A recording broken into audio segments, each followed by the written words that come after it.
այսօր խոսելու եմ համընդհանուր հայտարարագրման ինստիտուտի մասին, որը այդքան գովում, գովերքում և փառաբանում է այս իշխանությունը։ Հիմա հերթով նախ հիշեցնեմ, որ երեկ Հայաստան խմբակցությունը առաջարկել էր չեղարկել հայտարարագրման ինստիտուտը և իշխող քաղաքացիական պայմանագիր խմբակցությունը բնականաբար մերժեց մեր այդ առաջարկությունը։ Այս ընթացքում մենք բազմիցս ներկայացրել ենք, թե ինչ է սպասվում Հայաստանի Հանրապետության մեր այն քաղաքացիներին, որոնցից ոմանք գուցե այսօր ոգևորված են 100,000-ական դրամների ետ վերադարձով հայտարարագիր լրացնելու դեպքում։ Մենք արդեն զգուշացրել ենք, որ մեր քաղաքացիներին սպառնում է, որ շուտով նրանց տրանսֆերտները հարկվելու է նաև գյուղատնտեսությունը։ Կովը ձեր վաճառելու եք, պետությունը գալու է կանգնելու է ձեր գլխին, ասելու է դե հարկ տուր։ Բայց սա ամենը չի, սիրելի քաղաքացիներ, իշխանությունը ձեր համար անակնկալ է պատրաստել։ Անակնկալ։ Սիրելի քաղաքացիներ, ձեզ ոչ միայն հարկելու են, ձեզ նաև դատելու են։ Հանգիստ, հերթով։ Փետրվարյան մի մշուշոտ օր Եվրասիական ինտեգրման հարցերի հանձնաժողովում, երբ որ զեկույց էր ունենում պետնախագահ պարոն Հակոբյանը, շատ ուղիղ հարց ենք տվել, թե ինչ է սպասվում մեր այն քաղաքացիներին, ովքեր հայտարարագիր չեն լրացնելու։ Պարոն Հակոբյանը ներկայացրեց այն վարչական պատասխանատվությունը, որին ենթարկվելու է քաղաքացին։ Ասում է, դե մի անգամ 5-ից 50,000 դրամով են տուգ անելու, եթե նախազգուշացում է ստանում, դրանից հետո էլի չի լրացնում հայտարարագիրը, ևս տուգանք է լինելու, արդեն կրկնապատկվելու այդ տուգանքը։ Ասում ենք այսքանը, պարոն Հակոբյան, ասում է այդքանը, մի անգամ էլ կրկնապատկում ու այդտեղ ավարտվում է, բանալի բառը ավարտվում է։ Բայց քանի որ Նիկոլ Փաշինյանը մեզ սովորեցրել է, որ այս իշխանությունների բանավոր խոսքին հավատալ չի կարելի, և հիշում եք նաև, որ հայտնի հրաժարականների տեքստերը ինքը գրավոր էր ուղարկել պատկան մարմինների ներկայացուցիչներին, սահմանադրական անկախ մարմինների ներկայացուցիչներին, հաջորդ օրը հարցում եմ պատրաստում և ուղարկում եմ պետնախագահ Էդվարդ Հակոբյանին։ Ասում եմ, հիշում եք, պարոն Հակոբյան, երեք նիստի ժամանակ, որ ասեցիք տուգանք է լինելու, այդ տուգանքը կրկնապատկվելու է և այդտեղ ավարտվում է։ Այդպես է, թե այդպես չի։ Հաստատում եք, թե չեք հաստատում։ Մի ամիս մտածելուց հետո մեր պետնախագահը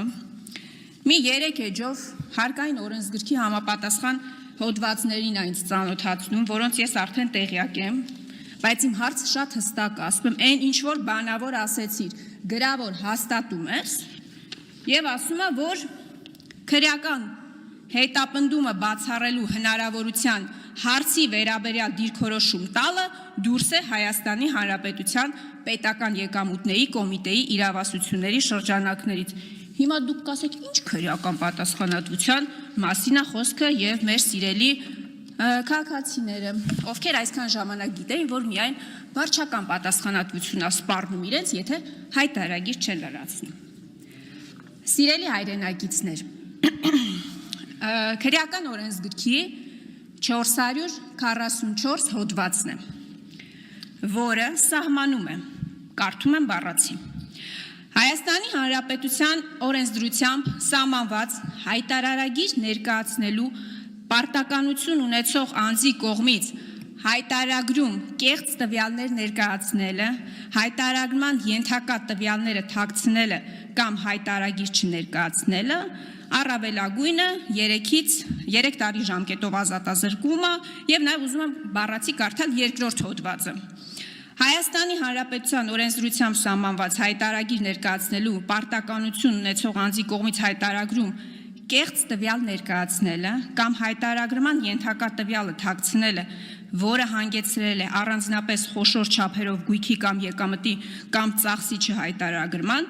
պատժվում է ազատազրկմամբ 3-ից 6 տարի ժամկետով։ Սիրելի հայրենակիցներ, ուզում եմ ձեր ուշադրությունը հրավիրել այն հանգամանքի վրա, որ առանձնապես խոշոր չափ է համարվում 1 միլիոն Հայաստանի Հանրապետության դրամը գերազանցող գումարը, որ պատկերացնեք, որ այդպիսի ահռելի գումարների մասին չի խոսքը։ Տեսեք, 444 հոդվածը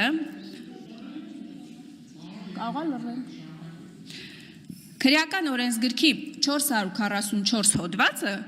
ասում է հայտարագիր ներկայացնելու պարտականություն ունեցող անձի կողմից։ Այստեղ չի ասում, որ խոսքը պաշտոնյայի կողմից հայտարագիր չներկայացնելու մասին է։ Այսօր բոլորը պարտավոր են, ոչ բոլորը, բայց մեծամասնություն Հայաստանի Հանրապետության քաղաքացիների պարտավոր է ներկայացնի հայտարարագիր։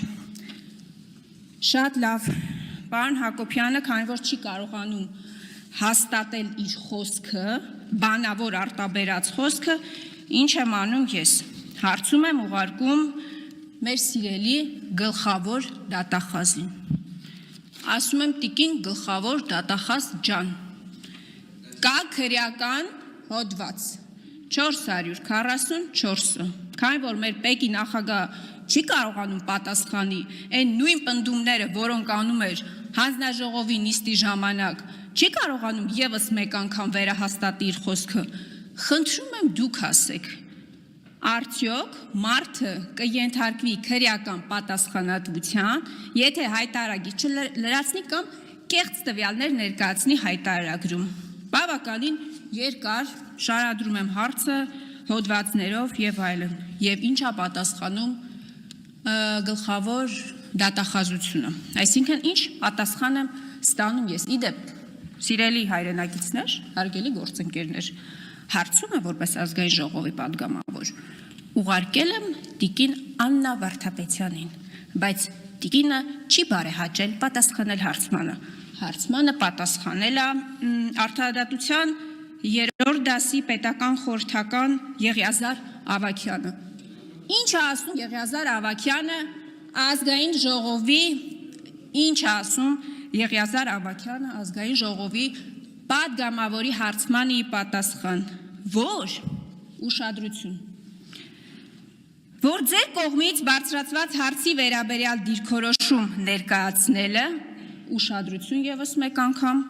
դուրս է ՀՀ դատախազության սահմանադրական լիազորությունների շրջանակից հարցման պատասխանը, դատախազության հարցման պատասխանը, դատախազը ինստիտուտ է, որը հանրային քրեական հետապնդում է հարուցում որևէ անձի նկատմամբ որևէ արարքի համար։ 3 ամիս շարունակ մի պարզ հարցի պատասխան կամ բացառում կամ հաստատում ես այդպես էլ չեմ կարողանում ստանալ։ Արդյոք քրեական հետապնդման են ենթարկվելու մեր այն քաղաքացիները, ովքեր հայտարարագիր չեն լրացնելու կամ սխալ հայտարարագիր են լրացնելու։ Հիմա օգտվելով այս հրաշալի հնարավորությունից, քանի որ մեր երկրի դատախազը, դատավորը, վարչապետը, Մսով ճաշի մասնագետը, հեծանվորդը, մեր ամեն ինչը Նիկոլ Փաշինյանն է, հրապարակային ձևակերպում եմ հարցս եւ ակնկալում եմ հստակ պատասխան, շատ հստակ պատասխան եմ ակնկալում։ Հայաստանի Հանրապետության քաղաքացին դատվելու է հայտարարագիր չներկայացնելու համար, այնպես, ինչպես սահմանում է քրեական օրենսգրքի 444 հոդվածը։ Շնորհակալություն։